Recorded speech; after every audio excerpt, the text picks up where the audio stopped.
Hey culinary enthusiasts! Today, we're diving into the sweet world of baking with a simple and delicious chocolate cake recipe. Firstly, let's gather our ingredients. 2 cups of all-purpose flour, 3/4 cup of unsweetened cocoa powder, 1 teaspoon of baking soda, 1/2 teaspoon of salt. Next, mix in 2 cups of sugar, 1½ cups of milk, 1 cup of vegetable oil, and 3 eggs. Finally, 2 teaspoons of vanilla extract and 1.5 cups of boiling water. Pour the batter into 2 9-inch round pans or 1 larger pan. If you have smaller pans, you may need to bake them separately.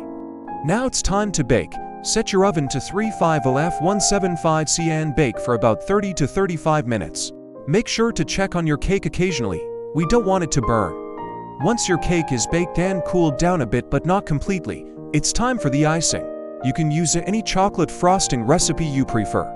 If you have any leftover cake, don't forget, it tastes amazing as cake pops or individual servings too. That's it for today's tutorial on how to make a chocolate cake.